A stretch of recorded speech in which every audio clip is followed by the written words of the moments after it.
Hi, Brookelyn here from the Frag Dolls, and I am here with... I'm Tommy Jacob. I'm the creative director on the multiplayer side for Ghost Recon Future Soldier. And I'm Campos, and I'm the lead game designer for Ghost Recon Future Soldier on the campaign. I am so excited. You tell me something, everything, like I've been waiting for it forever. Tell me what's new with this new version of the game. So one of the things that we wanted to do with Future Soldier was get back to the roots of Ghost Recon. We felt like a lot of the games that were out there were rewarding players more for speed and for kills, and we wanted to give them systems that was going to allow them to be rewarded for being cunning and playing as a team, which plays right back to the Ghost Recon roots. Roman, can you tell us a little bit more about the story? Yeah, so basically you're playing a Ghost, which is a US Special Force, and you are investigating weapon smuggling ring across the world. So you will start in Bolivia, then you will go to Africa, in Zambia and Nigeria, then you will move to Pakistan, you really go across the world. And then as you uncover stuff, it will become some kind of global conflict. That's so awesome. Well, I feel bad because I know Tom Clancy is all about the storylines, but I am a multiplayer girl. I cheat. I go straight to multiplayer. So you can tell me more about that, right? Sure, absolutely. All right. So when we went into the multiplayer side of things, because it's Ghost Recon, we knew that the combat had to come first. So shooting needed to be fun. Because it's a third-person shooter, the way we integrated cover into the game and the cover swap system was extremely critical to make sure that we could bring the combat in the way we wanted to in the gameplay.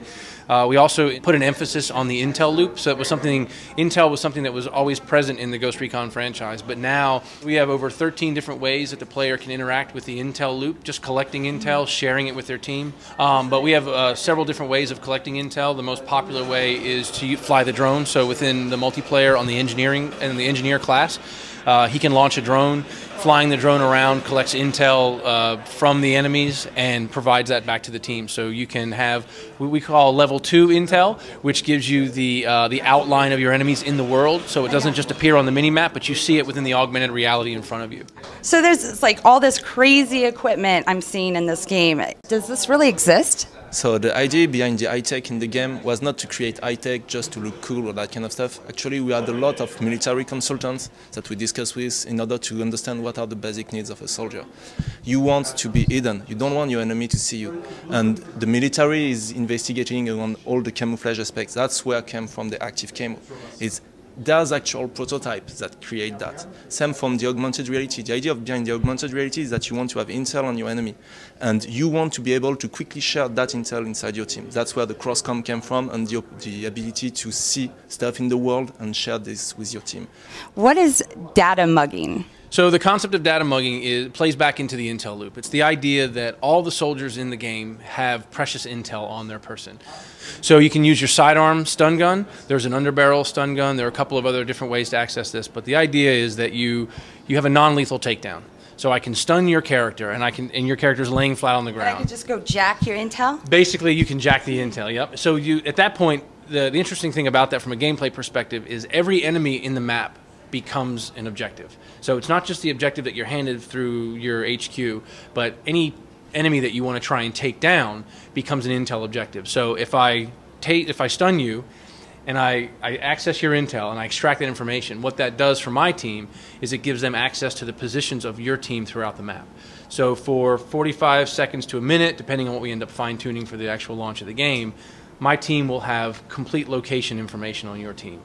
And do you kill that person afterwards? You can. Now, what we've seen is the ultimate humiliation is that you just leave them. And, oh, that is the worst. Now, they get up. You're not even worth being killed. Exactly. Peace. They get up, and then you just leave like, I'll come get you later. Oh, so, man. Yeah, I know where you are. Yeah. And I know where you are.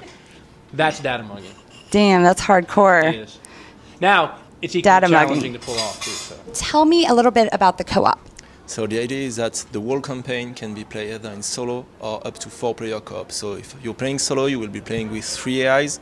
If you are playing at 4, you will be able to play with your 4 teammates.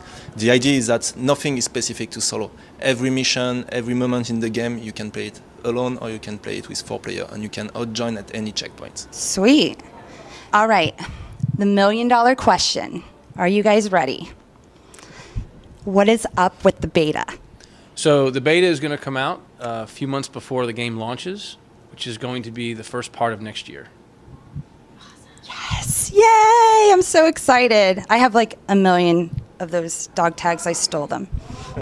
Don't judge me. I don't think I'm wearing mine right now. Well, thank you guys. I am really excited. We should go play. Let's do that now. Let's go do that, and you can teach me how to data mug. Absolutely. All right.